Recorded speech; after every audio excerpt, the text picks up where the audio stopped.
Good morning from Monza, ready for round two of the Lamborghini Blancpain Super Trofeo. We had a very lively race yesterday, won by a rookie to the category, former GP3 racer, Patrick Koyala.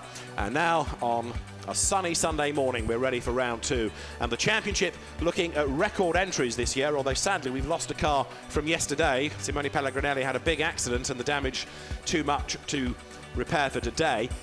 The other new talking point, not only in terms of the fact you've got such a big entry this year, is the new car, because as we go down the pit lane, although you will see some of the existing Gallardos, we have the new for 2015 Huracan as well on the grid, which is a stunning looking car. But like all Lamborghinis, it makes a magical noise, and there are plenty of them as well. Indeed, bearing in mind the cost of introducing a new car into a championship, it's commendable how many teams have gone for the new car rather than trying to continue in the secondary class with the older shape Gallardo. We have 4 of those relative to 26 of the new cars, although one damaged yesterday. All run by the regular top teams in Lamborghini racing, and this grid based on the second element of qualifying rather than on a race result. So the cars are going to be released round onto the grid very shortly in anticipation of a 50-minute race, the usual format, pit stops, whether you're a solo entry or whether you have 2 drivers. And some intriguing driver combinations as well that we have this year. Taking some at random, you have as an example the 2003 FIA GT champion Matteo Bobbi coming into the series to partner Jay Palmer. 2 young guns in Edoardo Liberati, who will start, and Patrick Niederhauser, both single-seater hot shoes. And you also have the combination of the very quick pro Milos Pavlovic and the not-so-quick Gunther Blieninger. Real disparity amongst their times, but Milos Pavlovic will be one to watch. He was the man that took second fastest in qualifying yesterday for this race. The Mad Croc car there, Mikko Eskilinen, he will start today. Calvin Snooks is his co-driver for this year, another driver that's come via the single-seater route through the Dutch Supercar Challenge. Getting to know this type of car, and very shortly the field is going to be released round onto the grid. Yesterday the race was just dominated by Patrick Koyala. We had a good battle behind, although the Vincenzo Sospiri racing car of Kai Francesco Cozzolino and Michimi Shinya took the lead on the pit stops, and the reason for that was, according to the officials, it was too short a pit stop, so it copped a stop-go penalty to make up the difference, but also it had a puncture. And so the race just fell apart completely for the combination of the Japanese driver and Italian. So it was a result that just disappeared, but could have been so much better. And today, that car is going to be well worth watching to see what progress can be made. Drivers make their way up the pit lane, down onto the grid if it's a 2-driver entry to go and support their co-driver. And you can see the new Huracan, fantastic looking car. 15 is there, which is Marco Moscato, who crashed at the end of yesterday's race. He was still classified, but had an accident at the end of the first race of the weekend. 87 is the car that's going to be started by Mikhail Stepanov. That didn't race, I don't believe, yesterday. Harold Schlegelmilch, former Formula 3 driver, is the co-driver in that car. And 32, Patrick Koyala, who was yesterday's race winner. Again, it's going to take some stopping, I would have thought, that car, just because of his undoubted pace. Another one yesterday that was very quick was the Team Lazarus car of Sergio Campana and Fabrizio Cresta. Sergio Campana will start today, and he's going to be a man to watch for sure. So the cars will be released round onto the grid in a few moments' time. Yesterday's race was won by Koyala from Campana and Crestani, with Florian Spengler, another of the soloists, taking 3rd place. Alberto Di Falco battled his way up to 4th. Alberto Cerqui and Giacomo Bari were 5th. And then after a couple of off-track excursions, 1 per driver and at the same corner, Edoardo Liberati and Patrick Niederhauser rounded out the top 6. 14 is Siegfried Van Emmer to go first in the car that he shares with Michael Schal. Encouraging not only to see new drivers coming in with these new cars, but new teams as well. Conrad Motorsport, for many, many years associated with Porsches, has come into the Lamborghini Blancpain Super Trofeo this year and took a class win yesterday. You have a pro class, a Pro-Am, an Am, and then the Ams in the Gallardos, who, because they're in the slower car, aren't going to trouble for race honours, but they have their own private contest as well. The pit lane is going to open in about 40 seconds time. Yesterday we had one car that tried to do so many installation laps, it got trapped in the pit lane, couldn't get out in time. So the teams need to be on their toes to make sure that things don't go awry like that today, and everyone starts on the grid. The Benaldi car you could just see a glimpse of Florian Spengler a moment ago, and there the pit lane exit, Siegfried Van Emmer So engines fire up, pit lane now opens. Van Emmer and Michael Schal, his co-driver, both regulars in the VLN at the Nordschleife, but forsaking that this weekend in order to come and race Lamborghinis. And the Hurricanes whistle their way down the pit lane. It's a perfect symphony, the Lamborghini grid. This is a championship that over the last few years really has become a far more important championship, and especially for young drivers.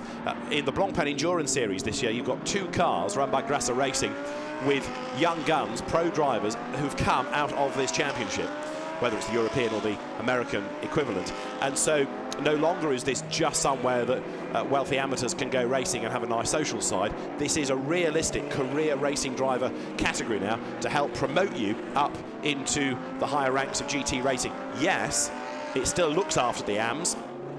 Get one of these cars, sell it on at the end, it's still got lots of value. You have lots of racing, lots of track time at good circuits and a good social side, lots of good hospitality provided as well. So there is still that side going back to the championship origins, but increasingly, as I say, it's where the young pro drivers want to be and show people what they can do in a GT car. Porsche Super Cup is an alternative, but it's hugely expensive. And although you're racing in front of Grand Prix crowds there, good for your sponsor, here you're in front of GT teams, which is perhaps more relevant for your development. So we've got the cars working their way round onto the grid. Yesterday's race had a safety car period after Simone Pellegrinelli had his off. And it was at this part of the circuit, in fact, coming out of the second Lesmo, that somebody went wide ahead of Pellegrinelli, and he didn't know which way to go, and in his efforts to avoid a slower car, got it a bit loose and lost it, ploughed into the barrier, did a lot of frontal damage. Race was suspended just while that car was extricated from the dangerous place it had come to rest, and then we got back underway once more. So the grid will form up with Patrick Koyala on pole position. Second on the grid is going to be the car of Günther Blieninger, and we're told Milos Pavlovic to go first today. And then third on the grid, oh, dramas already, look. Amir Krenzia, the Romanian driver, has had a lose. And where's that? And why? It is the first chicane, and he's facing the wrong way. And that's just cold tyres, isn't it? That's somebody who has booted it coming out of the corner, and it's looped round. So Amir Krenzia gets it back in the right direction, and hopefully he's got that out of his system. You can tell off the livery that it's the Conrad car, or one of the Conrad cars, Franz Conrad's traditional colour scheme, now adorning Lamborghinis. And so the cars, if they want to and feel they have time, can have another installation lap, so a trip through the pit lane and then on to the circuit. And they're slowly heading up to the grid is 32, Patrick Koyala for Bonaldi Motorsport. He's come via Formula Renault and GP3 into Lamborghini racing and looked mighty impressive yesterday. Jay Palmer will start there in another of the Bonaldi cars, number 3, but that will give way to Matteo Bobbi, who really shone at the end of yesterday's race, got it up into 7th place. Jay Palmer, who returned to racing after a few years' absence with the United Autosports Audis in British GT, what, 3 years ago now? But didn't really gel with those cars, had a few dramas.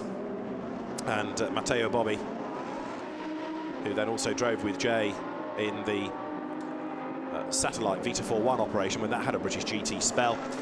He co-drives with him this year in Lamborghini. There is 32. Patrick Koyala to the grid, goes past Jay Palmer's car.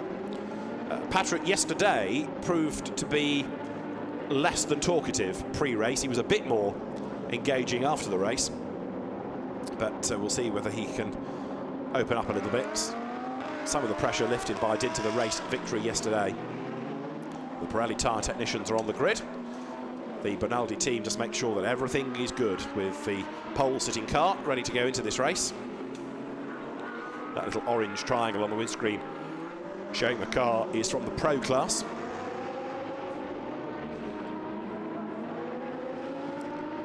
There's number 10, which is Adrian Amstutz, another of Franz Conrad's drivers. Adrian Amstutz is a former winner of the Dubai 24 Hours and is another driver to watch within his class in this race in the Pro-Am category. Up to the grid comes 26. Sergio Campana will start. And the Conrad team just making sure there that the cars are in the right place.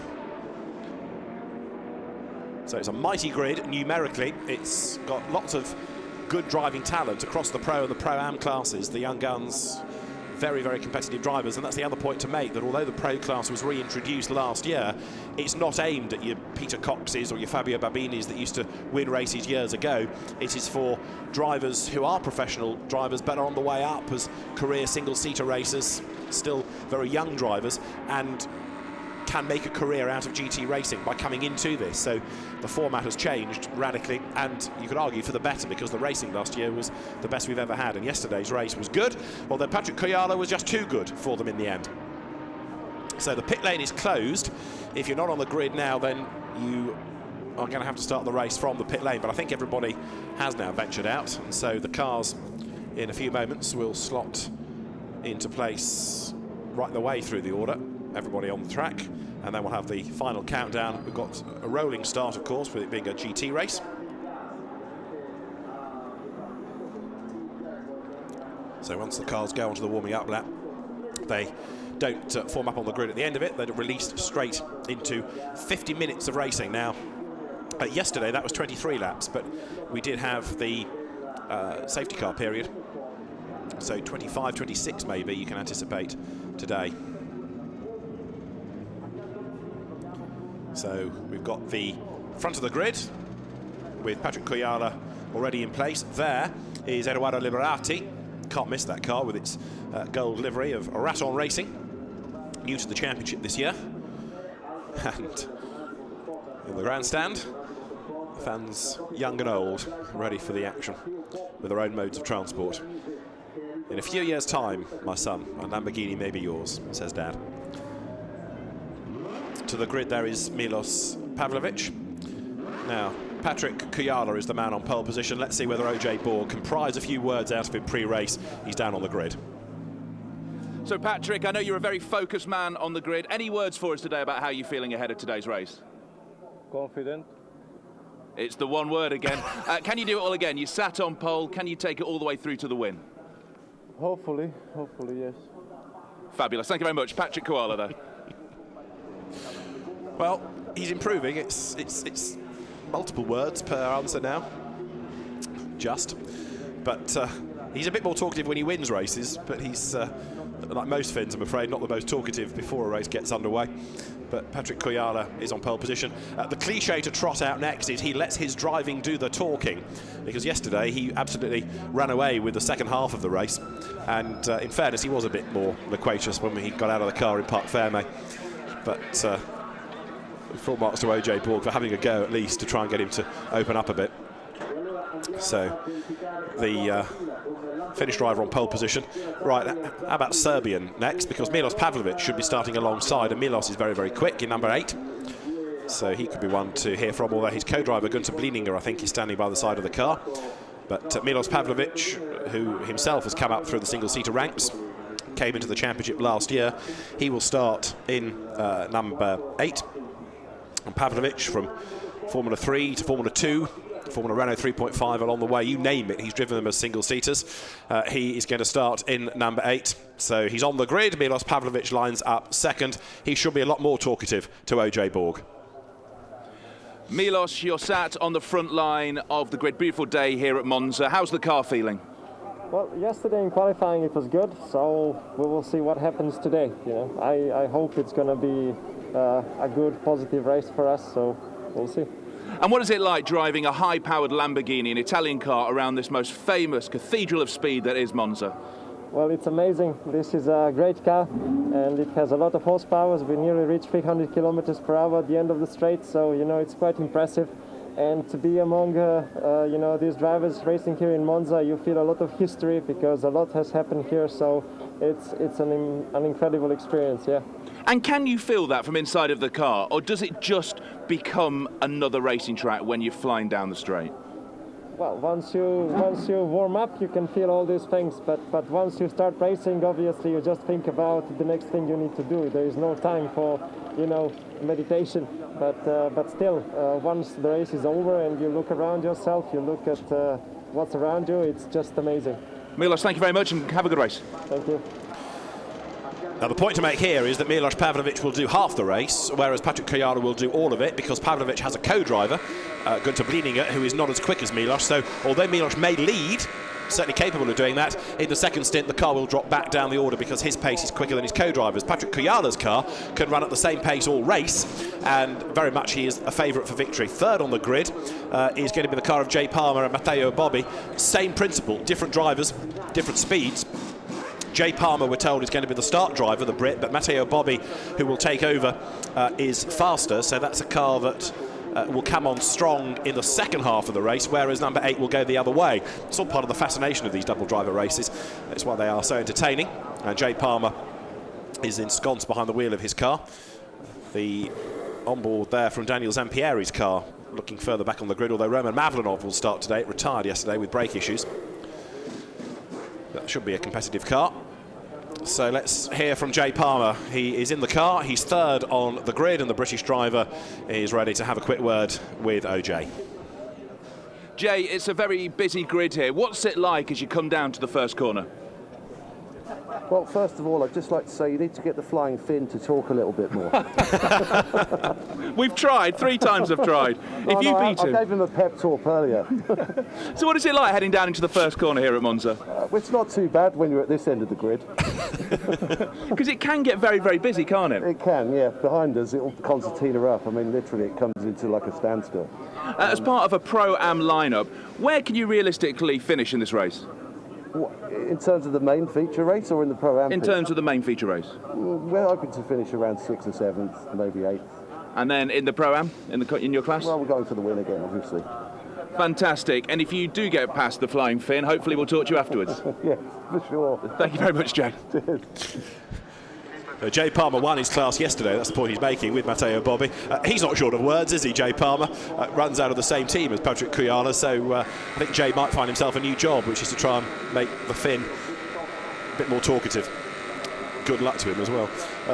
So the grid is ready to go, being cleared now, ready for the installation lap. Patrick Kujala, yesterday's winner, of course, won the Pro Cup. Pro-Am yesterday was Jay Palmer and Matteo Bobbi from Adrian Amstutz, from Mikko Eskilinen and Calvin Sturks. Mark Inaiken, whose dad Rolf is a regular class winner in the German Carrera Cup, he was victorious in the AMS ahead of Schotter Abkazava and then the Siegfried Van Emme Michael Schaal entry. And of the Gallardos yesterday, it was Carina Lima and Andrea Palma who were victorious. So let's have a walk up the grid then. Patrick Kujala on pole position, Miloš Pavlović alongside. Look left, you'll find Jay Palmer, and look right here, and you get to the car that's going to be started by Eduardo Liberati. Next on the grid is going to be the red and white car. That is Michimi Shinya, that had a puncture and a stop-go penalty yesterday. And on the outside of that row of the grid, Sergio Campana will go first for Team Lazarus. Next up, Roman Mavlanov in the blue and white car, and alongside him, soloist Florian Spengler. Next on the grid, Alberto Di Folco. And then on the outside of that row, in the green and silver car, to go first, it is Alberto Cerqui. Adrian Amstutz for Conrad is next, with Raffaele Giannoni alongside. Simone Pellegrinelli missing from the grid, so next you get to Siegfried Van Emme, and lining up alongside is going to be Manuel Flaminio in a car that when Gerhard Travasa gets into it will go well. Next up is Marco Moscato alongside Mark Inaiken. Then we come to Cedric Lima, who had a spin yesterday in the green car of Schotter Abkazava. Next on the grid will be Mikko Eskilinen in the Snooks Mad Croc liveried car. There it is, door open, and alongside is Jürgen Krebs. Next on the grid today, Sergio Montes to start in 22, and then 18 lining up alongside is Jacopo Faccioni. Then Harold Schlegel-Milk starts in 87 alongside Aaron Krenzia. It is Juan Azcarate who is next on the grid alongside Anders Josefsson. Tim Richards in the blue car lines up alongside Carina Lima, who will go first. And then at the back of the grid, number 19 is another of the Gallardos. It didn't do yesterday's race, but today it was to be started and is to be started by Cyril Lima, another regular in the championship. So that is the grid. That gives us 29 cars with the demise of Pellegrinelli. But I reckon 29 is pretty good. And so the cars will be released very, very shortly. The safety car, pace car as it is effectively, will lead them around for this installation lap, and then we're going to be in business, ready for 50 minutes of racing. The pit window will come between 20 and 30 minutes, and everybody has to make a pit stop of the same time. It's not like in a Blancpain Endurance Series race, for example, where it's a what you might call natural pit stop, as quick as you can type pit stop. These are done to a time, and it's 1 minute and 24, 1 minute at rest, and 24 seconds of drive time down the pit lane. That's the time from pit in to pit out, plus the minute. And if anybody does not stop for 1 minute and 24 seconds, they have to come back in to make up the difference. So the cars are released then onto this formation lap, ready for round 2 of the Lamborghini Blancpain Super Trofeo here at Monza. OJ Borg in the pits, David Addison trackside. Patrick Kujala is the man who has 1 win already this season to his name, and he's going to be eager to try and do the double here. Same true of Jay Palmer in Pro-Am, along with Matteo Bobby and Martin Eichen, the Am winner yesterday, with the best of the Gallardo drivers, Andrea Palmer, helping Karina Lima to her first victory. I know it was only a class victory, but a victory nonetheless. So the cars turning their way through that first chicane. Just seen Karina Lima's car, 88, going through the shot, but here's the front of the grid, turning into the second chicane. And as the cars then pick up pace, they'll get themselves towards the end of the lap in that side-by-side Noah's Ark type formation, ready for the start. Patrick Kujala off the line versus Milos Pavlovic. It's going to be fascinating, this. Yesterday Pavlovic did only the second stint, but let's see what he can do on his toes from the word go. So Patrick Kujala and Milos Pavlovic, the front of the grid then, ahead of Jay Palmer heading the Bonaldi effort in Pro-Am alongside Edoardo Liberati. The third row of the grid, Michimi Shinya will line up alongside Sergio Campana. Then we have Roman Mavlanov alongside Florian Spengler on the fourth row of the grid, ahead of Alberto Di Folco and Alberto Cerqui lining up alongside. Then you get to Adrian Amstutz, who lines up alongside 96 in the hands of Raffaele Giannoni. Then Siegfried Van Ema lines up alongside Manuel Flaminio. Marco Moscato comes next alongside Mark Inaiken, one of the AM drivers, class winner yesterday. Cedric Lima lines up alongside the Georgian Shota Abkazava. On the 10th row, it is Mikko Eskilinen to start, and Jürgen Krebs on his own alongside. Then you get to Sergio Montes and Jacopo Faccioni to start in the Vincenzo Sospiri run car ahead of Harold Schlegelmilch. And then it is Amir Krenzia lining up alongside after his spin on the installation lap. Juan Caio Azcarati lines up alongside Anders Josefsson ahead of Tim Richards, and then Karina Lima, who will start in the car she shares with Andrea Palmer. And it is then at the very back of the grid, Cyril Lima sharing with Laurent Geny to complete the grid as we get set then for 50 minutes of racing. Hopefully today won't have the dramas of safety cars to interrupt things. Although in fairness, it didn't seem to faze Patrick Kujala one little bit yesterday. He just got on with life and came through to score the victory. So Kujala on pole. Now they get themselves in that 2x2 formation. Milos Pavlovic then in the all-white car lining up alongside. And the back of the grid will start to form up as well in that same vein now as the drivers slot into place. Little weave from Pavlovic just to try and put some more warmth in. Although he knows about racing Lamborghinis more than Kujala does, it's a new car to him for this year, just as it's a new car and a new concept of racing to Patrick Kujala. So in the garages, the teams are ready. It's all out of their hands for the first 20 minutes. All they have to do is get the pit stop timings right, really, and help with the driver changes when that is relevant to their car. But for the first stint, it's all down to the man behind the wheel. So 20 minutes before the pit window opens, if you put your slower driver in first, then bring him in as soon as you can in that window. If you put your quicker driver out first, A, why? Because it's not the best idea. B, give you the maximum time available. And so as you ride with Roman Mavlanov, we are set to go racing here at Monza. Round 2 of the Lamborghini Blancpain Super Trofeo is about to get underway. Everybody looking for a little bit of a gap on the run down towards that first chicane. It's a bit untidy, but the lights do go green. We go racing. The cars thunder away down towards the chicane, and it is going to be Kujala who grabs the lead with Milos Pavlovic slotting in behind him. The gold car of Edoardo Liberati looks to the outside line and gets a face full of Pavlovic as he moves across, but Kujala has the inside line. He's got the race lead from Pavlovic from Liberati as they work their way through the first chicane. Are they all through safely? So far so good, although there's one in midfield skipping over the curb there, two skipping over the curb. The Conrad car lower down, I think that was Krenzia getting involved. So the leaders work their way through the Curva Grande for the first time. On a real mission there is Sergio Campana, but the race leader is Kujala. Pavlovic is second, in third is Liberati, up to fourth has gone Campania, fifth is Palmer, sixth is Mavlanov. 7th is Florian Spengler, 8th is Machini Shinya as the cars go through the second chicane. But the race leader, Patrick Kuyala, trying to do the double here, looking to break away as the field accelerates its way now through the Lesmos, and you can see there Jay Palmer coming under attack because right with him is Florian Spengler. Spengler is a pro, Palmer is in Pro-Am, and the change of place happens, and now also that brings Alberto Di Folco in the gold car behind from Raton Racing right into the mix as well. Here come the race leaders then down to the Variante Ascari, nose to tail. Jay Palmer in danger of losing another spot, but as he made the point on the grid, it is a class win in Pro-Am that he's really bothered about, and he's got Matteo Bobbi to help him do that. Di Folco goes through up on the inside, makes the move, makes it stick, gets away as well. Look, checks out as he comes out of the chicane, so Alberto Di Folco pulls clear. Glorious noise from these engines as they howl their way down towards the Parabolica. There, Roman Mavlanov makes a move up on the inside, takes 4th place away from Campana. It was a good move that, but Sergio Campana drops back a place as up to the line comes Roman Mavlanov. Daniel Zampieri yesterday pushed hard in that car but went off and then had to retire with this brake issue. Over the timing line now comes Roman Mavlanov up into 4th place, but Sergio Campana will attack on the way down to the first chicane. He goes one way, he goes the other. There's a gap on the inside. Campana keeps on coming, but it doesn't pay off for him. He has to slot back in as they work their way through that first chicane. You're on board with Mavlanov now. Zampieri's car. Zampieri will do the second stint, and the car being operated by the Antonelli Motorsport team. Up front, Kuyala leading by 9/10 of a second from Pavlovic, and then Liberati in 3rd. Mavlanov 4th. Campana is 5th. It's 6th. It is Florian Spengler.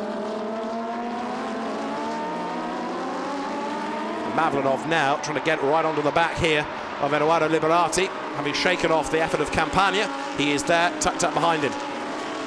So Campana falls back a little bit, and Alberto Di Folco has done the best of anybody in the first sector. He's hustling on. One car, one of the Hurricanes it is, getting back on track after a trip off the road. That's the second-year racer Manuel Flaminio. Flaminio sharing with Gerhard Travasa. They retired from yesterday's race. Late in the race they had problems, but off the road briefly there goes Flaminio as the leaders work their way through the Variante Ascari.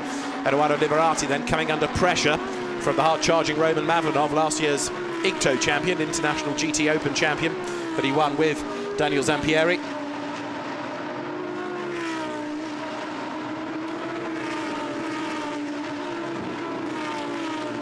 The race leaders then are about to come up to complete lap number 2. Through the Parabolica they will come.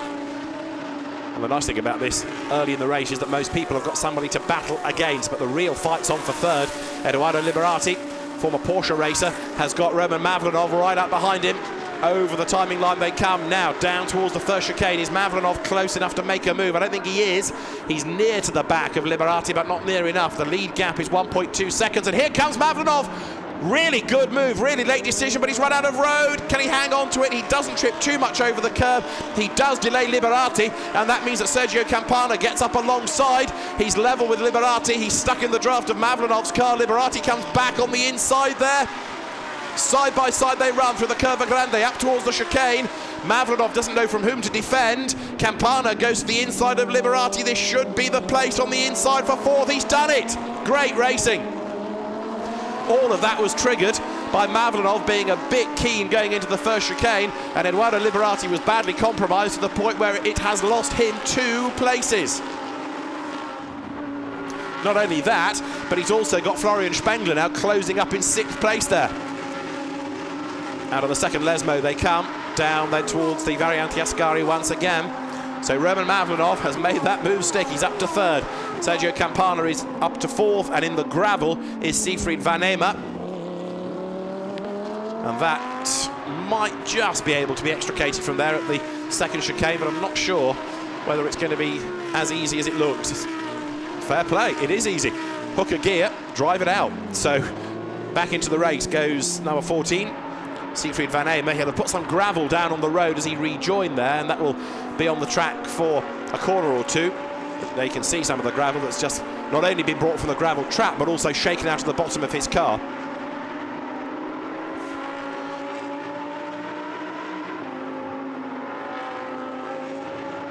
Great little battle here coming down towards the Parabolica. At the back of it you can find number 10, which is Adrian Amstutz, looking to try to make progress as the cars head up towards the timing line. And wide there has gone 18, losing ground. That is Van Amer recovering after his trip off the road, don't forget. So, race leaders go through. Patrick Kujala in the lead. 1.6 seconds his advantage over Pavlovic. Look in midfield, how about this? Great scrum of cars all pouring down into the chicane.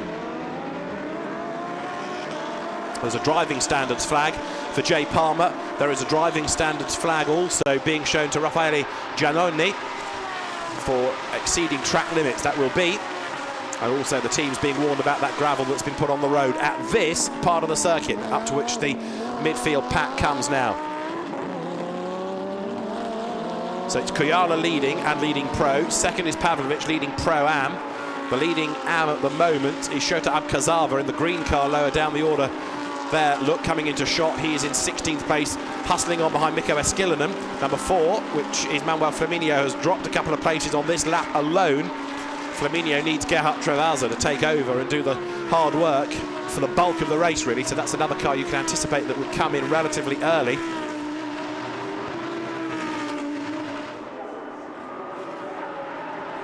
Still got 13 minutes before that pit window opens, so there's got a bit of mileage for the slower AMs to do in this first stint. As down towards the parabolica there, look, comes the fight that's going on between 33, which is Florian Spengler, and Alberto Di Folco is right on his tail. Di Folco now tries to line up to make a move coming over the timing line. Through they come. The timing line, the finish line, is there at the start of the straight. The start line you don't get to until you're halfway down. There, coming past it now. So one of many, many circuits where there is no such thing as a start and finish line, because they're in different places, and the timing line as you come onto that final straight.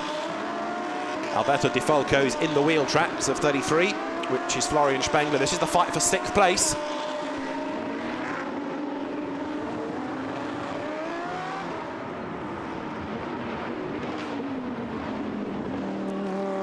Now Mavlanov in 3rd has just done the best first sector of anybody thus far. In other words, he's hunting down Pavlovic for that 2nd place. You're looking at 6th and 7th as into the pit lane comes Manuel Flaminio.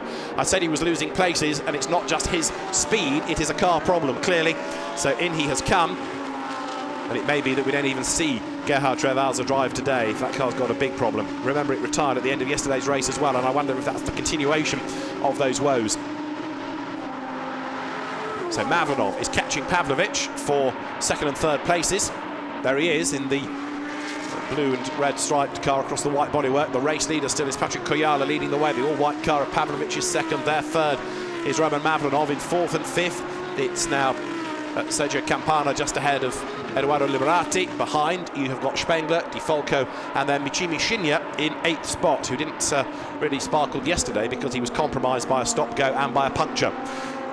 But here, Di Folco makes a move to the outside of Florian Spengler coming into the parabolica. He can't make it work there, and the danger is he runs out wide and has to lift and try and get it all back under control, and gives an opportunity to Michimi Shinya. That doesn't quite happen. Di Folco, in fairness to him, has stayed right on the back there of Florian Spengler. Coming up now towards the line. Through they go, they're nose to tail. They howl past the pits, they go down towards the first chicane. To the outside line goes Di Folco. Is that going to give him an opportunity?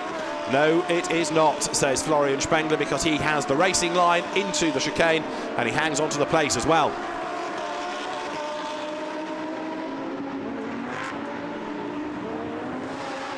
Di Folco has a look there on the inside at the Curva Grande, but he wasn't close enough, so that was a rather more hopeful than optimistic effort, I think. What is happening as well, though, is that Shinya, look, Michimi Shinya behind in the red and white car, which is another of those run by Vincenzo Sospiri's team, is getting into the mix as well, and Di Folco makes a mess of the chicane there. Look, he's compromised his exit. Michimi Shinya comes right up the inside. He's going to get the place. Is he heading into the Lesmo first part? No, not quite. The gap is on the inside now to be taken, and Michimi Shinya does go through, picks up the place, but that was really Di Folco's mistake that triggered that, because he compromised the run out of the chicane, and Shinya needed no second invitation. Up the inside he went, and he took the place, and he made that stick as well. Good move.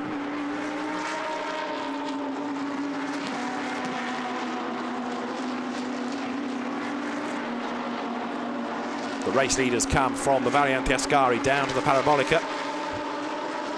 Looking lower down the order at some of the class positions. The field turning through the green and silver car you just got a glimpse of is Alberto Cerqui. There's part of Franz Conrad's fleet. If it's blue, turquoise and white, it's going to be a Conrad run car, and even though it's a team completely new to Lamborghini racing, then you wouldn't have thought it because of the way that so quickly has it been on the pace. That team are taking a class win yesterday. Admittedly, they're not running cars in the pro class, that might come in time. So the full order you've had on the screen as they've gone through, 2.5 seconds is the margin between Kujala and Pavlovic. I'm surprised Pavlovic hasn't been able to do more about the race leader, but now, of course, he's busy defending because he's got this man, Roman Mavlanov, right with him. You're riding with Mavlanov.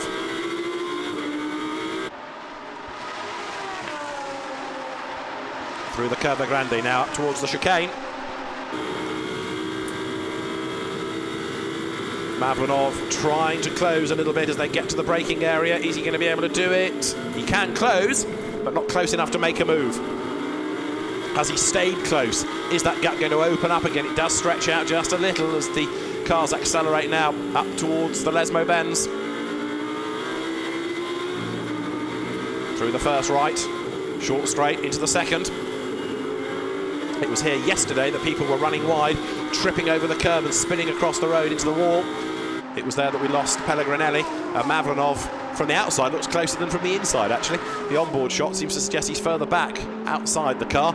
He looks a bit nearer and almost able to challenge Pavlovic as they come down to the Variante Ascari. He is close now, but through the chicane. So Pavlovic again is just able to extend that margin ever so slightly. They run wide over the curb. All four wheels off then as they get off that curbing back onto the road on the run down to the Parabolica. The leader, Patrick Kujala, now is in traffic then. He's come across the first of those back markers. Through the right-hander they turn now up towards the timing line once again. Now this time I would suggest that Mavlanov, traffic permitting, is close enough to have a go. Blue flags to the back markers.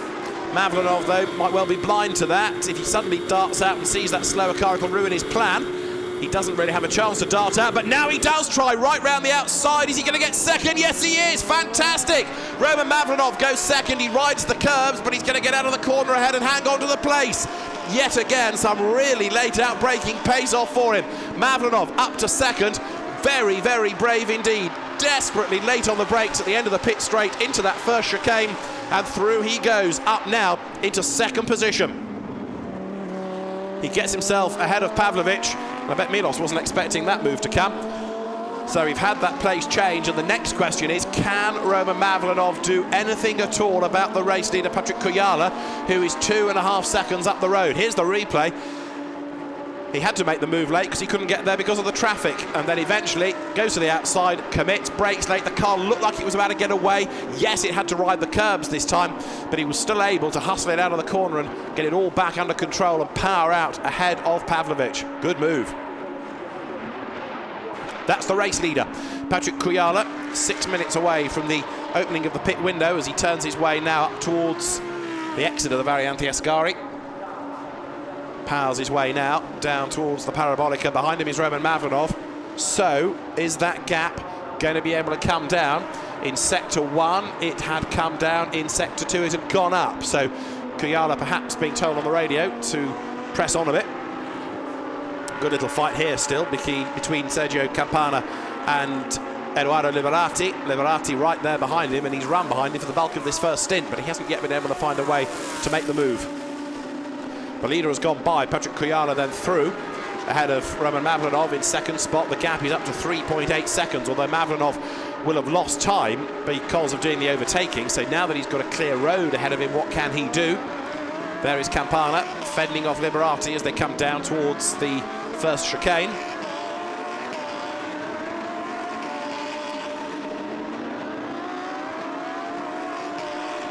In the meantime, the race leader tries to continue to build this lead. Now Mavlanov will give way to Daniel Zampieri, who is as quick, if not quicker. Pavlovic will give way to Gunther Blieninger, who is not as quick, so that car will fade a little bit. Fourth place here, Sergio Campana. He will give way to Fabrizio Crestani, and Crestani yesterday proved to be very quick indeed. Liberati will give way to Patrick Niederhauser, quick. So still some of these cars up near the front have got the potential for even better results. In other words, certainly as far as the race lead is concerned, it's not a given that Kujala will be able to carry on and build the advantage. Somebody that's surprising a little bit today by not being higher up is Florian Spengler, who ran well yesterday, got third in the end, was up into second place at one point, but he's never looked as quick today. A bit mystifying as to what's going on there for him, but anyway, that car is currently in sixth, and it could well rally in the second part of the race, and we're not that far off having the pit window open now. The race leaders are heading down towards the right-hander at the Parabolica. The gap is 3.8 seconds at the start of the lap between the top two. It had gone up in sector one, it had come down by a gnat in sector two. Over the line there goes Kuyala, and let's see whether the gap over Mavlanov is continuing to come down. Yeah, fractionally, it's down to 3.7, so 1/10 pullback over the lap. It's not enough from Mavlanov's point of view, he needs more of that.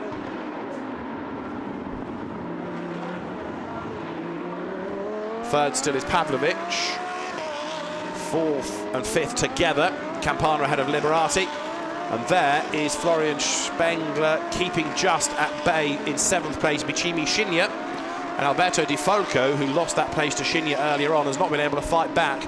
And you can see the gap has opened up then. Di Folco only just in shot still as he falls away in eighth place. Ninth is Alberto Cecchi, and 10th is Raffaele Giannoni.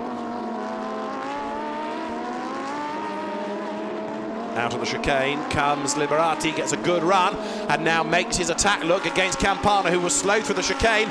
Liberati on the inside of the first of the Lesmos, and he's gone through up into fourth place. Eduardo Liberati made that look easy, but it was purely by capitalising on a rather scrappy run through the chicane by Sergio Campana. Mavlanov charges on, he's dropped away a little bit in sector one in that second spot, but Eduardo Liberati then gains one place, and that should well be a podium finishing car by the very end.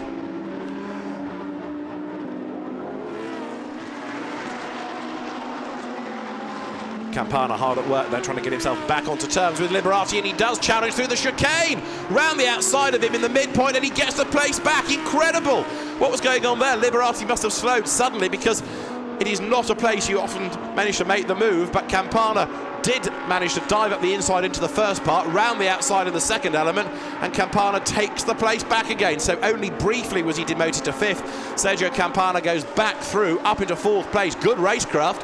Straight away, he's on the money, gets the position back again as the leader, Patrick Kuyala, now leads by 3.2 seconds. Half a second pulled back by Roman Mavlanov on that last lap. Through the first chicane go the race leaders, but now Mavlanov taking up attention, and look further back. Michimi Shinya makes his move up on the inside and goes ahead of Spengler.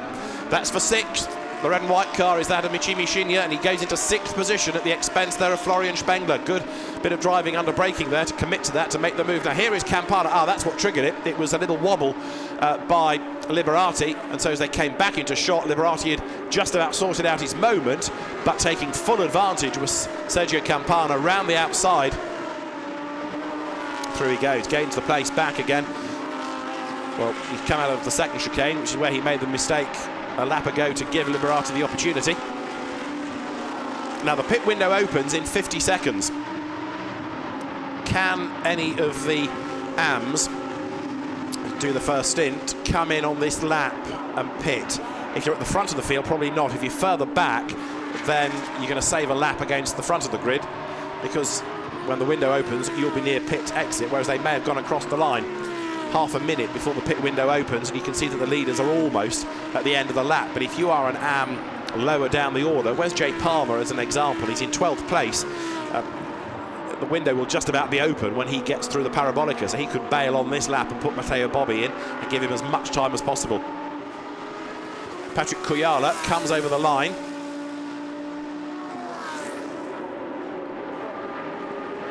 The gap had come down last time. The gap is 3 seconds. It's come down again on this lap. The pit window is open. No takers as yet, so Pavlovic goes by. He needs to stay out for as long as possible and try and maximise his work. Campana stays out, but Michimi Shinya comes in to give number 16 now to Francesco Cozzolino. That's going to put Spengler back up into the top six. I'll tell you a lie about Michimi Shinya. He's not pitted. I thought for a moment he had, but he stays out for another lap. So have we had any takers yet? No. So Michimi Shinya stays out for one more lap. As there, you've got 32, Patrick Kuyala. Right, we have had one to the pits. Raffaele Giannoni was the car but has bailed for the pit road. Soloist, so he gets it out of the way early. Now, what about sectors for the leaders? Kujala upping his pace in sector 1. He's pulled away by another 10th. There in the background is Roman Mavlanov, still pressing on. And there's Raffaele Giannoni serving his mandatory stop. There's another one, I think, that's come in. Jay Palmer to give way to Matteo Bobbi. Also in Mikko Eskilinen to give way to Kelvin Snooks. Marky Nyken is serving his stop, so too is 63. And that means that Cedric Lima comes in. He's a soloist. We've also had in 87, Harold Schlegelmilch. So the pit lane is busy. The race order is shuffled. More pit stops to come. Patrick Kujala leads the way then from Roman Mavlanov. He's there in second spot. And the gap's gone up in both of sectors 1 and 2 on this lap, in fact. Through the parabolica comes the race leader. Now towards the timing line. Past the pits goes Kujala. Yesterday, he stayed out to almost the end of the window. And looks like he's going to do the same thing today. Behind, Mavlanov stays out for another lap, intriguingly. Pavlovic through as expected, but then the next wave come in. Campana, Liberati, Shinya and Spengler. So that is 4th, 5th, 6th and 7th, all down the pit lane together.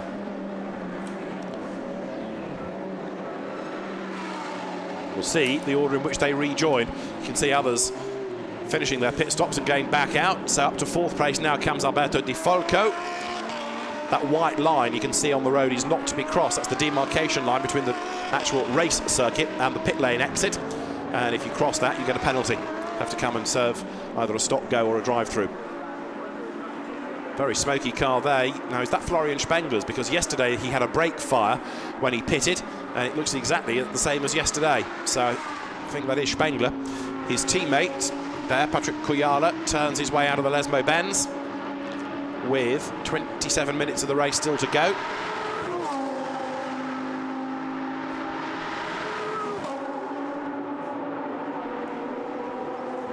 So down to the Variante Ascari comes Patrick Kujala, who really has stamped his mark on things this weekend. He may not be very talkative, but he can drive a race car quickly. And it looks as though he is on target for a second victory, unless a disaster strikes, because nobody else can touch him on pace.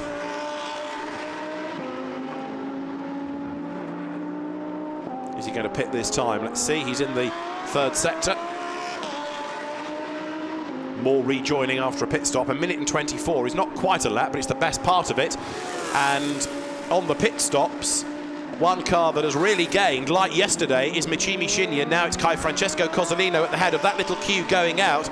But that car has gained 2 places on the pit stops. That is not how it's meant to be necessarily. It doesn't always mean that you have been too quick on a pit stop. It could mean that others have been a bit slow. But yesterday, very definitely, there, that car copped a stop-go penalty for too short a pit stop. It came in that queue of 4, it came in 3rd and it's gone out 1st. The one that's really lost out is 26, because now Fabrizio Crestani there is at the back of the queue and he was the first one in. So there has been a shuffle, and the real shuffling is that he's gone to the back. And again, it could be that as you're released you can't get out because of other cars or there's traffic around, but certainly Shinya has been able to power his way to the front of this little battle pack, or now Kai Francesco Cozzolino in Shinya's car. But quite often the story about pit stops is not done for a few laps, because sometimes the race director is studying data. 34 is now the car from the Gallardo class, the Bonaldi entry of Anders Josefsson, who got tangled up with Marco Moscato right at the very end of yesterday. 28 through is Tim Richards, staying on for his 2nd season, but Tim moving from the Gallardo to the Huracan for this year. And he's about to go a lap down here as towards us comes number 9, which is now Patrick Niederhauser, and Fabrizio Crestani there, almost locking up under braking and scrabbling his way through the parabolica, trying to get past cars for position, trying to get past the traffic as well. He's on the back of Florian Spengler as they come over the line. So Kujala still leading Mavlanov, and they are about to come across Alberto Di Folco at pit out, and that gets right in the way of Crestani. He has to swerve around him. Di Folco was doing the right thing. He was staying in the white line, but you could see the quicker cars suddenly trying to make a move and finding a face full of Di Folco. They all had to jink around him, Bit of a heart-in-mouth moment for Fabrizio Crestani, who was about to commit to a move against Florian Spengler and suddenly discovered a car in his way. The leader is in. Patrick Kujala is in the pit lane. It's the regulation stop, so don't think there's a problem. It's all going to plan, and all he has to do is just sit there for 1 minute. As long as the Benaldi team get the 24 seconds of drive time right, he'll be home free in this race, I reckon. There goes 33, Florian Spengler. The race leader now is going to be Milos Pavlovic, but that is because he has not yet stopped. So Pavlovic leads the way, and also in is Roman Mavlinov to give way to Daniel Zampieri. So the cars that were first and second are now in the pit lane, and the battle will continue. Kujala versus Zampieri. There is 5, Mavlinov out, Zampieri in. He was frustrated yesterday when he had this brake drama that put him off the road, but now Daniel Zampieri is ready to go, and he sets off down the pit lane. So Patrick Kujala is on his way on track now. There he is. And Daniel Zampieri still driving down the fast lane, and you can just see there, coming out of the pit lane now, is Daniel Zampieri, and I would suggest that he's lost quite a lot of time on that pit stop, because it looks like a much, much bigger gap than it was before. Side by side over the line, Crestani on the outside, Florian Spengler on the inside, and it's going to be Crestani that makes the move stick coming into the braking zone. So Crestani it is who takes the position. Brave stuff that. He's on the back of number 9 as well, Patrick Niederhauser. But Fabrizio Crestani takes the position, and there's trouble there seemingly for number 19. That is the Lamborghini Cyril Lima car. Lamborghini Racing stalwarts in the X-Technology Swiss R&D entered car. And I think it's going to be good to rejoin. Yes, it is. Goes now back into the race. In the meantime, the battles rage on out on track. 22 more minutes of the race to go. Milos Pavlovic leads on track, but has yet to make the mandatory pit stop. There he is. Günther Blieninger will take over that car. And so as they come now through the second Lesmo, Pavlovic is trying to pull away by as much of a margin as he can over anybody else. Alberto Cerqui had got himself up into second place, but is now pitted. So behind Pavlovic is Kujala there, and Kujala is the best of the pit stoppers, so he's back in the lead of the race in real terms.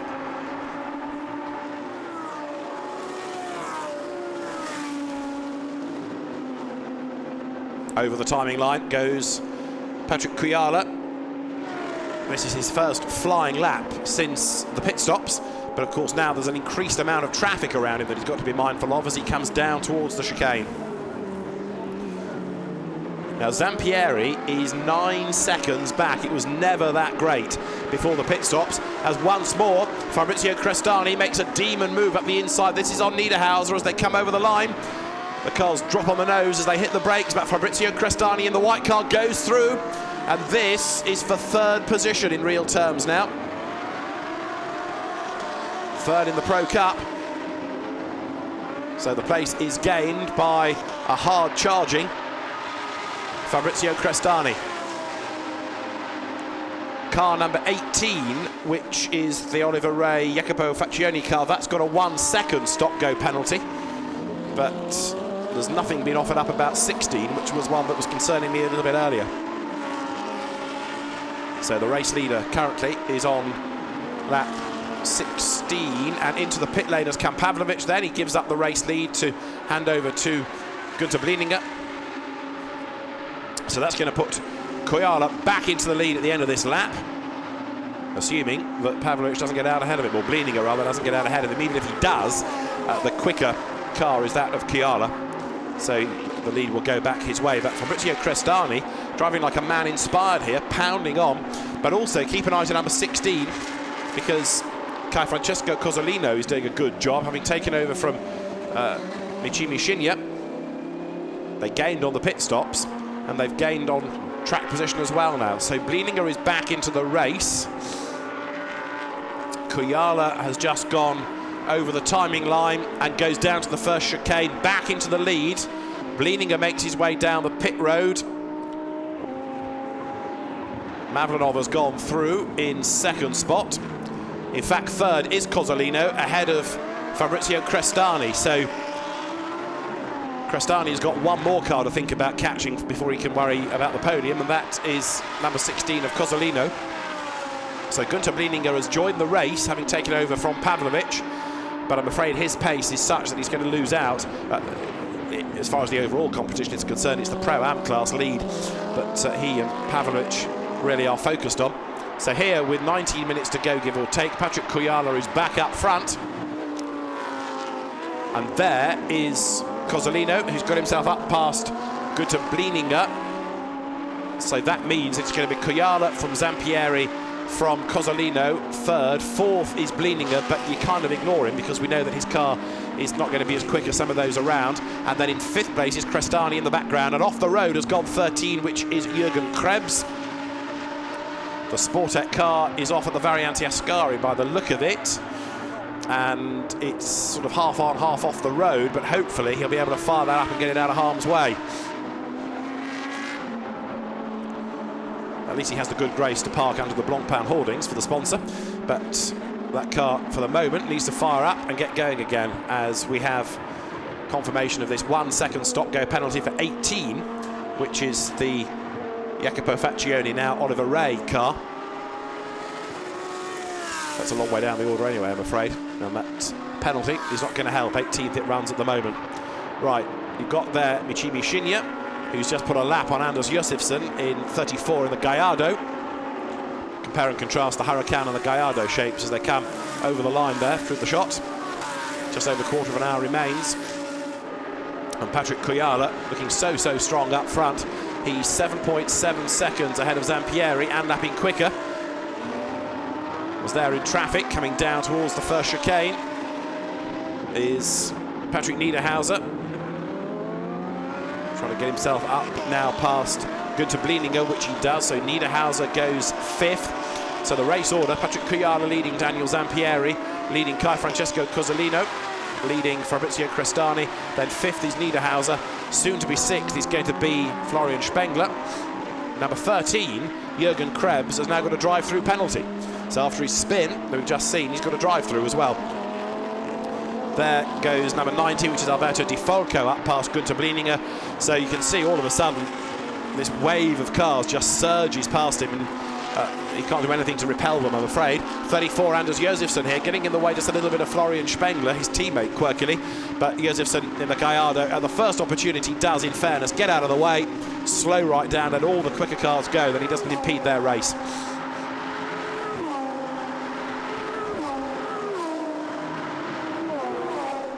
Now the race leaders have got 16 minutes of the race to go. And as they come down to the Variante Ascari, there is the Alberto Cequin, now Giacomo Barri car, the silver and green Huracan through on the inside of Günther Blieninger. Another place gain then, so that car up into 8th for Giacomo Barri. Patrick Kujala then across the timing line. That lap was a 1:49.1. And Daniel Zampieri behind him is just only now, I was about to say not responding, he's only now responding, but he's only taken 4/10 out. Zampieri not able to really show the true pace that we know he has. If anything, Mavlanov was more impressive in that car, and the gap between the top two is 7.3 seconds now. Zampieri in traffic, scuttles up around the outside, gains the position.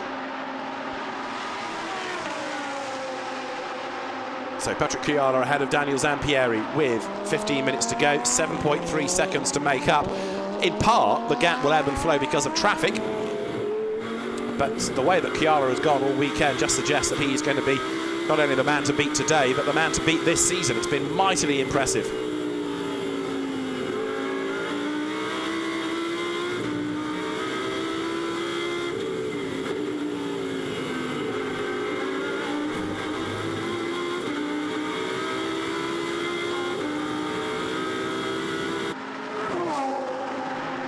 So the race leaders down to the Variante Ascari, and not only is it a new car for this year in the championship, lots of new drivers, lots of new teams, but a new hashtag as well for Twitter followers of the championship, hashtag Super Trofeo, and a much increased social media presence reporting all the news that happens within the championship on and off race weekends. So hashtag Super Trofeo is what you need to use to follow all the action in the Super Trofeo this year. Patrick Koyala, I suspect he's going to have a fair few followers. Everyone is following him on track at the moment because he's utterly dominant as he comes down to the Parabolica.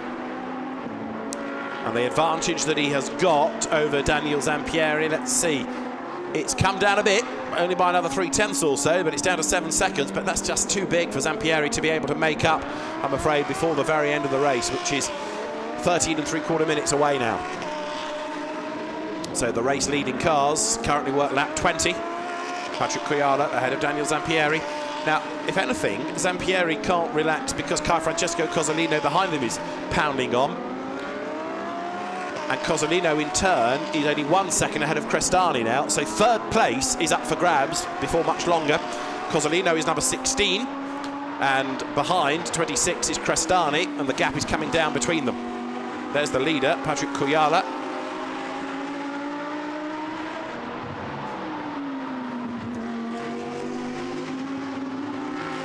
So for Bonaldi Motorsport, which has been one of the mainstays, one of the most successful teams in the championship, more success around the corner seemingly as the cars go through under the footbridge, under the banking as well, and then down towards the Ascari chicane, from which Koyala will have more traffic to sort out on the run down towards the Parabolica now. He runs a little bit wide out of the corner, but that's no hardship because he gets himself onto that run-off tarmac. In the background, Daniel Zampieri doing the same thing. In Sector 1, Zampieri slower, but in Sector 2, Zampieri took half a second out. That's more like it.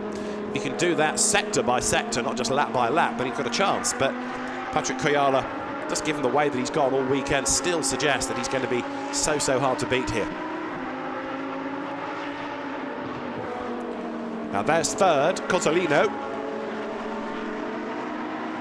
Fabrizio Crestani is almost with him now, third and fourth, the battle raging on. The leader goes over the line. The gap is down to 6.3 seconds, so a much bigger gain that time by Daniel Zampieri. Was that just traffic? Well, either way, that's the most significant gain yet that Zampieri has been able to offer up. We need to keep monitoring that for another lap or so and see whether it can be a pattern and therefore whether there's an opportunity for that pace to change. Look for third because here it could change as well. There is Cozzolino, but the next car behind coming into shot and he's second there is Fabrizio Crestani. And Crestani might take advantage here of Cozzolino being delayed in traffic because the back marker's getting in the way a little bit. Francesco Cozzolino now goes to the inside, has a look to try to make that move, but he can't do it. He can't get past the slower car, which eventually trips itself up, runs off the road, skips back on, and that was Michael Schall, who's gone off, let the others past, inevitably, but didn't really need to be racing in the way that he was against Cozzolino. So Francesco Cozzolino in the red and white car loses time. That puts this man, Fabrizio Crestani, nearer to the back of him as they come now underneath the bridge.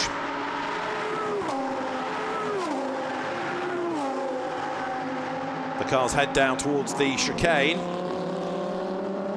Meantime, in the Pro-Am class,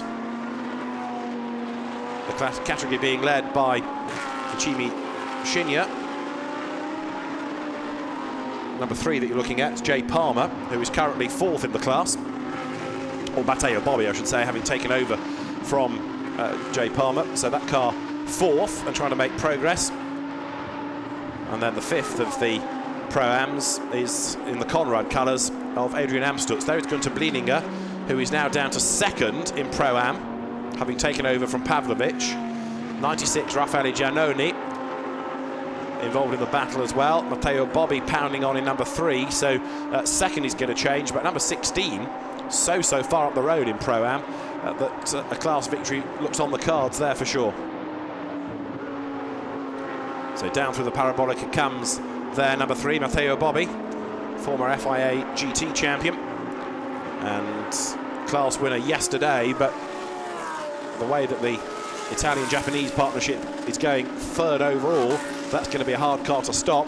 So Matteo Bobbi now up to 3rd in the class. He wants to get himself onto terms if he can with Gunter Blieninger.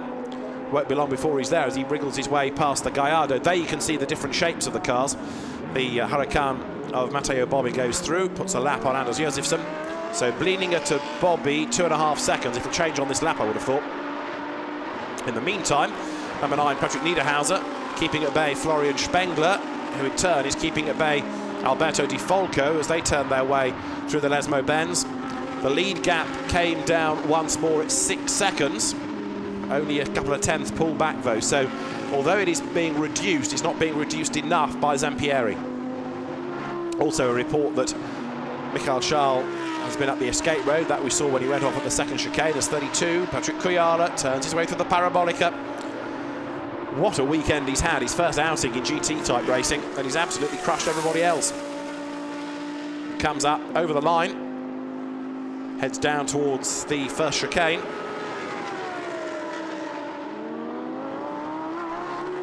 And the advantage has gone back up again as well. So Zampieri losing out in traffic on that lap. He's got 2 slower cars look ahead of him, and he's now 7.2 seconds back. And Daniel Zampieri is not going to get past either of them, I don't think, heading into the first chicane. He does commit to one, does manage to make a move. But Daniel Zampieri struggling in traffic here. This is the onboard view, but a long way up the road now for a win is Patrick Kujala.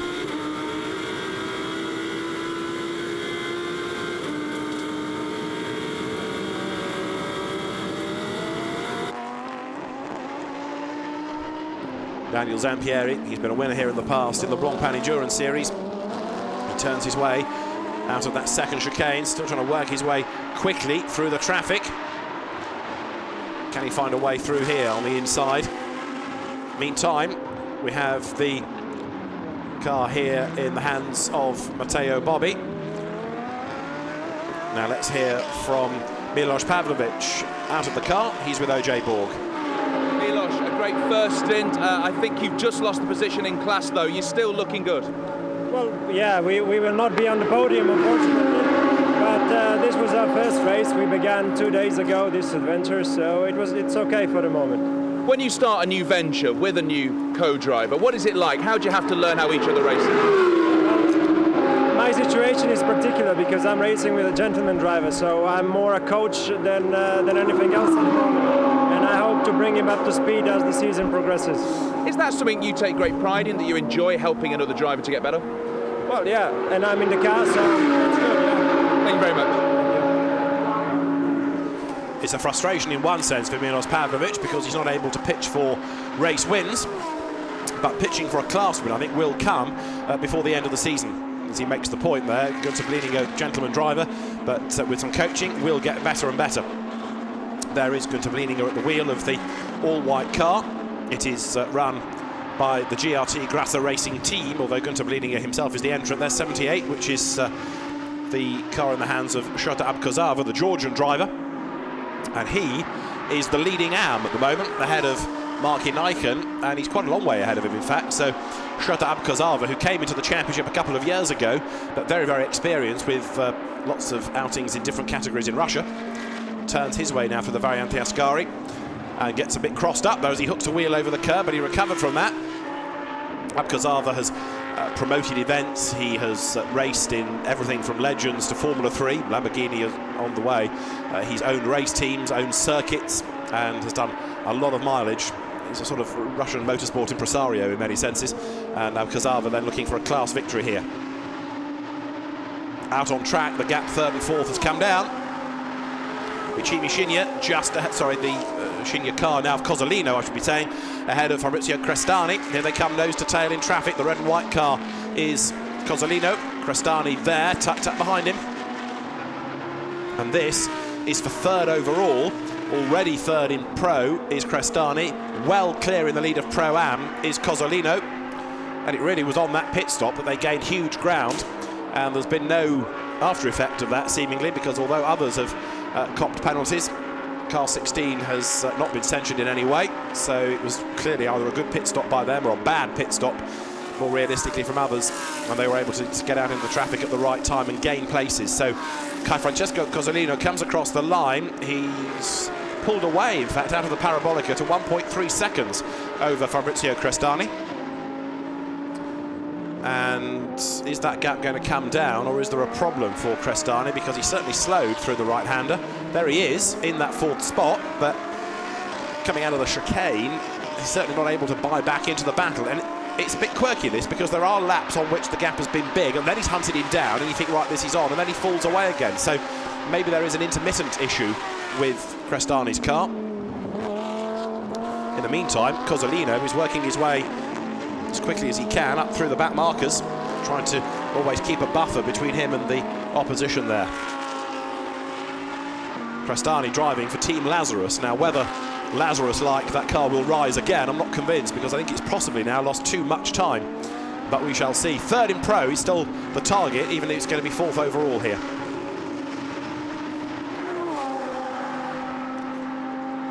So the race with just over 3.5 minutes to go. Patrick Kuyala now set for the double, it seems.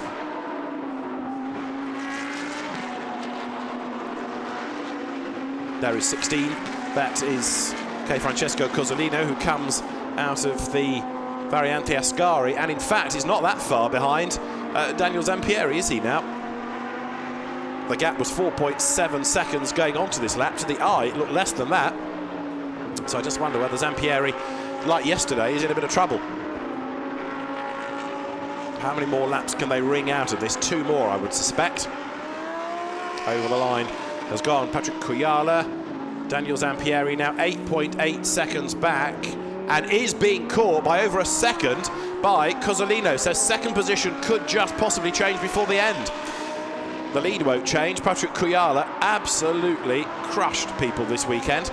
There is the leading Gallardo, or one of the leading Gallardos, I should say, with now Andrea Palmer at the wheel, but only third, in fact, in the class. It is Davide Durante who leads the Gallardo category from Anders Josefsson. There's Kuyala, still having to work his way past the slower cars. But look in the background and see Zampieri versus Cozzolino, who certainly yesterday was impressive with his pace, and Francesco Cozzolino now comes rattling over the curve, admittedly, out of that chicane, hunting down this car for second position.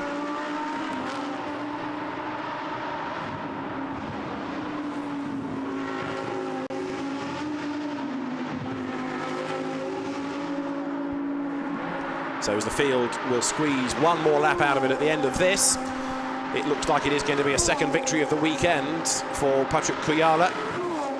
Second to Zampieri and Mavlanov, and then for third place here, the car that was way down yesterday, 21st after a puncture and a stop-go for Michimi Shinya and Francesco Cozzolino. And the silver car you can see is Davide Durante heading the Gallardo class.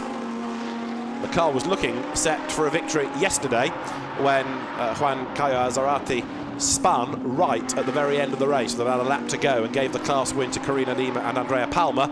Well, today they've changed it around so that Ascarati goes first and gets that out of his system, if there is anything in the system still, and so Davide Durante can bring it home, and that's the plan, and the plan is working, as for the last time into the chicane at the start of the lap goes 32 Patrick Kuyala.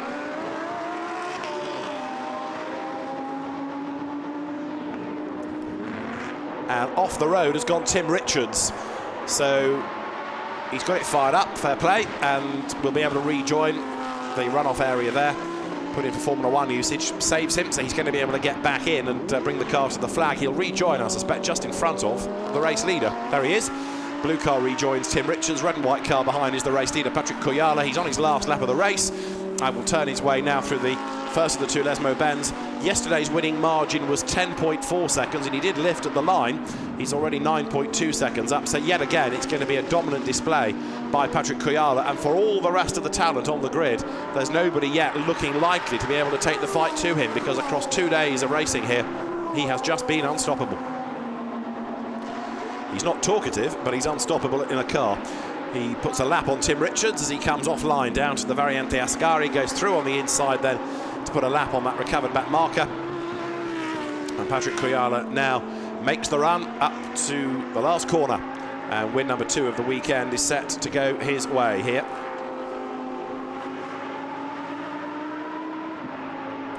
So Patrick Kuyala switching from single-seater racing into GT-type cars, into the Lamborghini Blancpain Super Trofeo for this year. He's going to come through and score victory as he makes his way now up towards the timing line and to the checkered flag and to win number 2 of the weekend. Patrick Kujala wins at Monza, and it's a long, long wait before anybody will come through for second place. In the background, Daniel Zampieri just fends off the challenge of Cozzolino, but the gap between second and third was just over a second at the flag.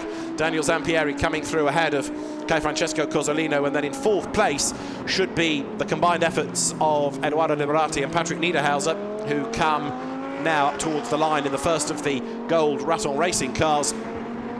Then in 6th place, I should say, behind them, it's going to be Florian Spengler. So Kujala from Zampieri, Mavlanov second, third Cozzolino and Michimi Shinya. And then in 4th place, Fabrizio Crestani and Sergio Campana, who fell away at the end. Up to the line is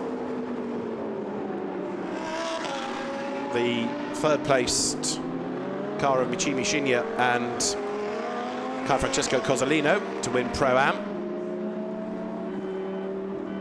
Matteo Bobbi and Jay Palmer second in Pro-Am, and third in the class, solo driver Raffaele Giannoni. And the winning Am here is Shota Abkazava, with Mark Inaiken behind him, but too far behind him to challenge on this last corner. So Shota Abkazava is going to score a win. He was second yesterday in his class, goes one better today as he comes now out of the parabolica up towards the line. So Shota Abkazava, the winner of the Am category from Mark Inaiken, and it then should be for third Sergio and Eugenio Montes, the 2 Portuguese drivers for Veloso Motorsport, who will be third in the Am class. And the winning Gallardo will be Davide Doranti and his co-driver Juan Caio Azcarate. There's the Pro-Am winner, Francesco Cozzolino, along with Michimi Shinya.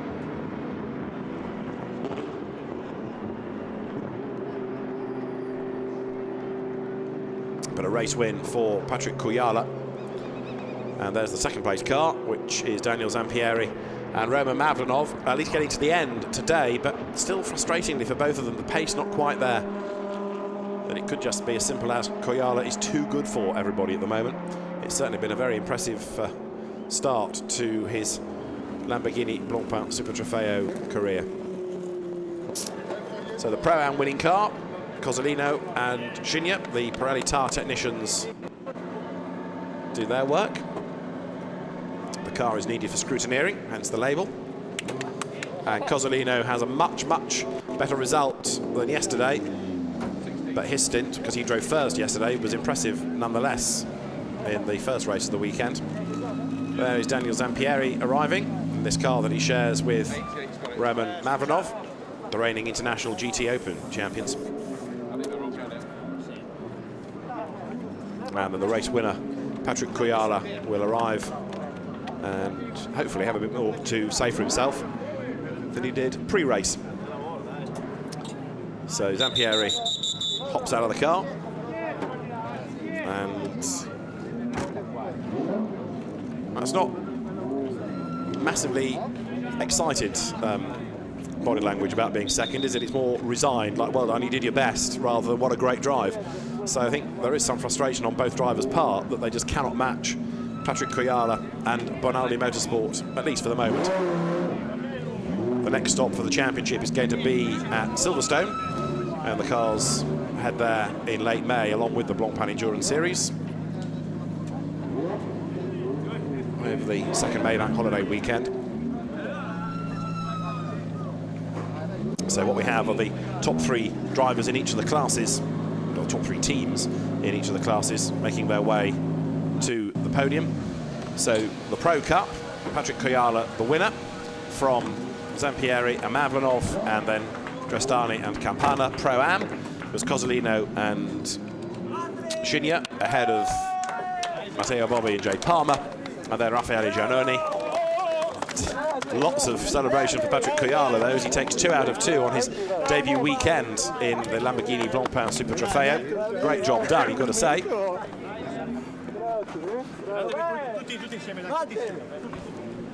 Il cuscino ancora in macchina, il cuscino, lascialo là, lascialo là. The Bonaldi team absolutely delighted with new signing Patrick Kuyala. Was time for photographs, and then Patrick might just have a word with OJ Borg and then be whisked up to the podium.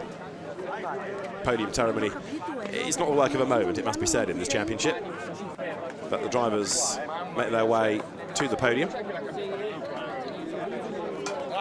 Franz Conrad in the middle of the shot in the white shirt there to welcome home his drivers out of the AM class. So let's confirm the way they came over the line. A win for Patrick Kuyala from Zampieri and Mavlanov ahead of Shinya and Cozzolino. Campana and Crestani 4th from Liberati and Niederhauser. Spengler 6th, Cecchi and Bari 7th ahead of Palmer and Bobby. Giannoni 9th, Mikko Eskilinen and Calvin Snooks 10th ahead of Amstutz, with Harold Schlegelmilch helping Mikhail Stepanov to 12th place. 13th, anonymous today, Loris Spinelli and Marco Moscato. 14th in the end was Gunter Bleedinger in the car started by Milos Pavlovic. The winning AM, Shota Abkazava ahead of Mark Inaikem, with Ollie Ray and Jacopo Faccioni 17th after a stop-go. The Montes brothers 18th ahead of the twice-off Van Emer and Charles car, with Durante and Ascarati, the winning Gallardo partnership ahead of Anders Josefsson. Alberto Di Falco with problems ended up classified 22nd, Tim Richards 23rd, and the third of the Gallardos, 24th, was Carina Lima and Andrea Palma. Dramas, as we saw in the pits, for Cedric Lima and Laurent Geny. Cyril Lima also in the wars. Jürgen Krebs was off the track, and we'd had a spin for Aaron Krenzia, with Travasa and Flaminio retiring early in the race. So as ever, a lot has happened in the first round of the Lamborghini Blancpain Super Trofeo, its first racing weekend here at Monza. And let's have a look at the highlights of race 2, which began as the cars all charged off down towards the first chicane. But Patrick Kuyala from that pole position able to consolidate the advantage and hang on to the advantage as in mid-pack 1 or 2 skipped over the curbs. Florian Spengler was a man on a mission, looking for a way past Jay Palmer on the opening lap of the race. He was able to do so and then work his way into contention for Pro Cup honours. Off the road early on had gone Siegfried Van Emmer. He got back onto the track in the hands of his co-driver Michael Schall. The car would go off later as well. Michimi Shinya was busy battling with Alberto Di Falco, and when Di Falco made a small mistake, Michimi Shinya took full advantage of it. Also making a mistake was Amir Krenzia. He went off the road at the second chicane and he lost out to Jacopo Faccioni. Zampieri was pushing hard. Others were pushing hard and having problems. Anders Josefsson had a little mistake in his Gallardo. He was able to recover, but he lost time as a result of that. On the pit window, everybody dived within that regulation 10 minutes to serve the mandatory 1 minute and 24-second pit stop. It shuffled the order a little bit, and as cars left the pit lane, quicker ones on a racing lap had to take evasive action.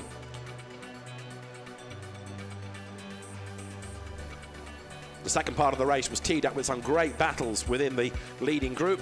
Shota Abkazava, though, was on his own leading the AM class and almost had a moment as he hooked a wheel over the curb.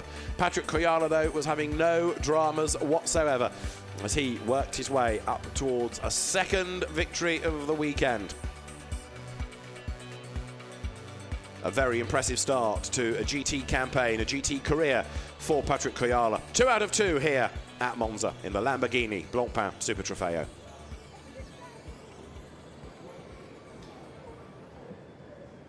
So looking down from on high, the podium is being made ready. And the drivers for the 3 classes being rounded up. We have the VIP supercar laps in the lunch interval here at Monza.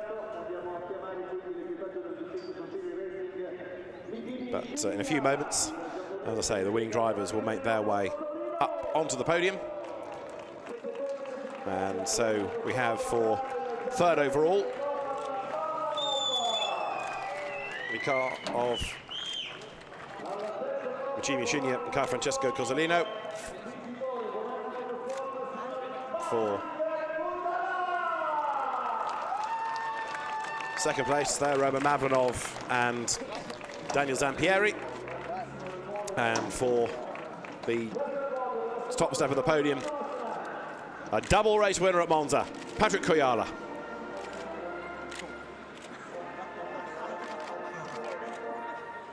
You like Italia, yeah?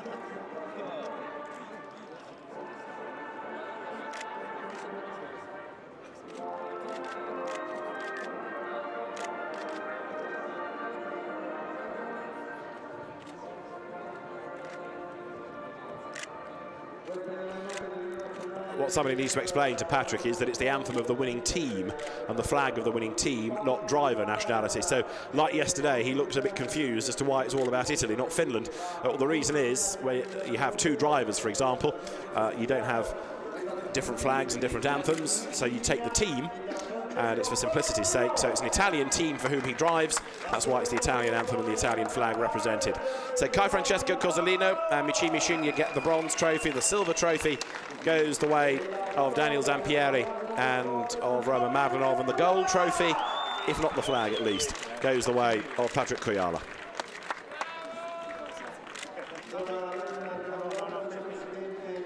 And there should also be champagne for him. There will be his second Blancpain clock of the weekend. The first set of trophies presented by Pirelli, the next by Blancpain. There's an enthusiastic supporter of this series. And then there's also going to be another trophy for the race winner, Patrick Kujala. So the excess baggage quota is going up and up and up all the time here. And now the drivers, they will all get together for photographs. And once all the snappers are happy, then the podium can be made ready for the individual classes. But with 4 classes plus an overall podium, it's not the work of a moment anymore doing this. So the photos are done, and now the champagne can be sprayed. But Patrick Kujala, I suspect, will be tasting a lot more of this over the course of the year. It has been a very impressive debut into the series this year. Patrick Kujala scores a second victory of the weekend here at Monza, and once more by a commanding margin. Sono già pronti i protagonisti della Pro-Am e ringraziamo la classifica assoluta, complimenti perché ci avete regalato una So Pro-Am is going to be done next, and the drivers are being rounded up. So as soon as Kai Cozzolino has left the podium, now drenched with the champagne down his neck courtesy of his teammate. Don't forget his trophy though, it's important. So the pro drivers have gone, but we still need those two as Pro-Am winners. So I think they've just fled. Raffaele Giannoni arrives for third in Pro-Am. For second in Pro-Am, Matteo Bobbi and Jay Palmer onto the podium. Having raced together in British GT a few seasons back, now in the Lamborghini Blancpain Super Trofeo. And about turn, back on the podium, please, chaps. Back come Michimi Shinya and Kai Francesco Cozzolino.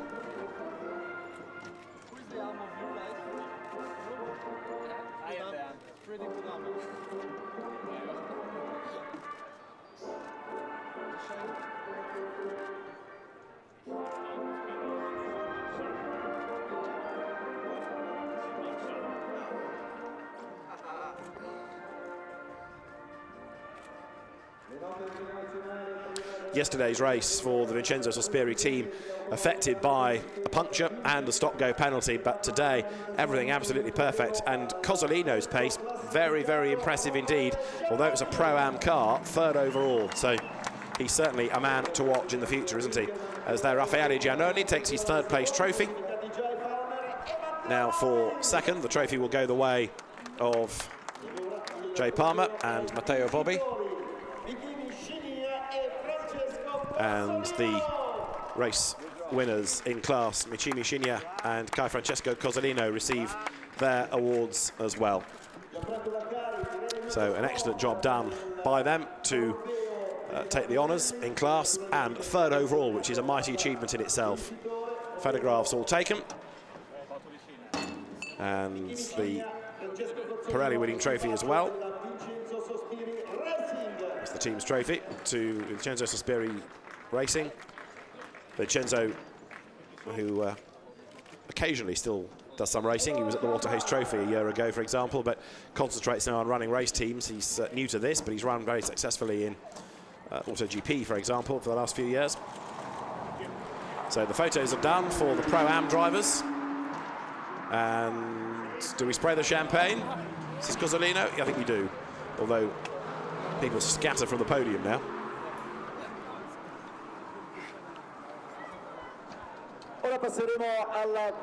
And it will be the AM drivers next.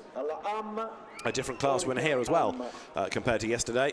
The one constant really of the weekend has been Koyala at the top of the overall and the Pro Cup, but in AM yesterday it was a win for Mark Inaiken from Abkazava. Well, today Shota Abkazava is the victor, and the redoubtable Georgian will make his way up onto the top step of the podium in a few moments' time. Third in the class, though, going to Eugenio and Sergio Montes. The two of them step forward, up to the podium. And the two Portuguese brothers very happy with their debut in the championship for sure. For second place then, it is yesterday's winner for Franz Conrad's team, Mark Inaiken. And for the top step, Shota Abkazava is the victor in the AM class.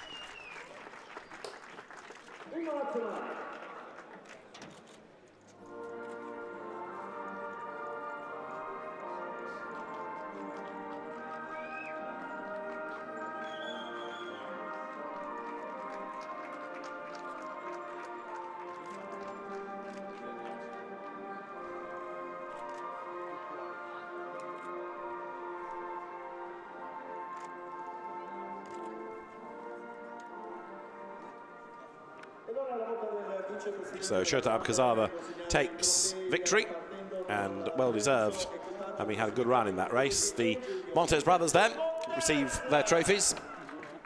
New to the championship this year, and a podium first time out is not too bad at all, is it? So podium finish for the newcomers. Mark Inaiken ends his weekend with a win and a second, and it's a second and a win for Shota Abkazava. Now on the top step, going one better than yesterday, but this is a class I think that's going to deliver some very good racing over the course of the season, and particularly as the AMs learn about racing, and there's more time to be found in them, so they're going to get faster and faster and faster, and as I say, deliver some good racing over the course of the season.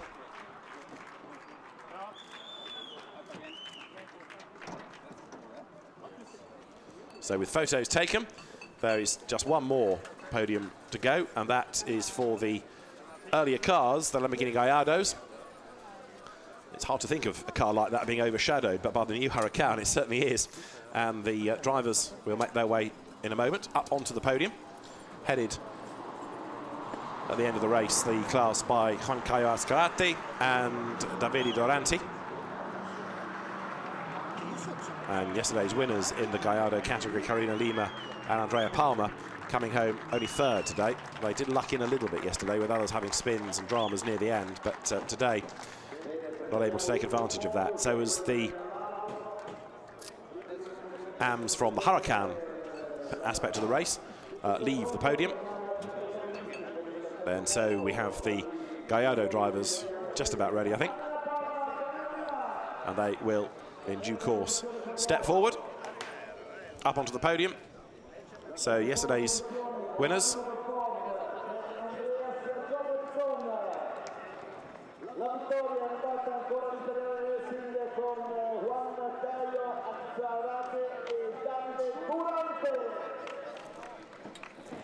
so Andrea Palmer and Carina Lima are on the third step of the podium. They're for second spot, making their way now onto the podium. We've got Anders Josefsson, and also for the top step are the class winners Davide Doranti and Juan Caio Ascarati.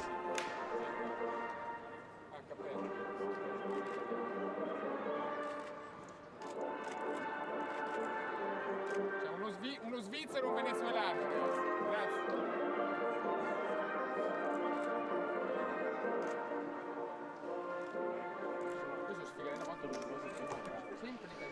Le note dell'inno nazionale ora So Davide Durante takes a race win today. Frustration yesterday when there was a late race spin that cost them time, but victory today for Davide Durante and to Juan Carlos Ascarati. But yesterday's victors, Karina Lima and Andrea Palmer, received their bronze trophies. Anders Josefsson, who had a spin in that race, takes second. But Durante and Ascarati take the gold trophy, I should say. And I just wonder whether or not, before the season is done, a hurricane might be going their way, because Davide Durante is somebody who likes being up at the front of the field.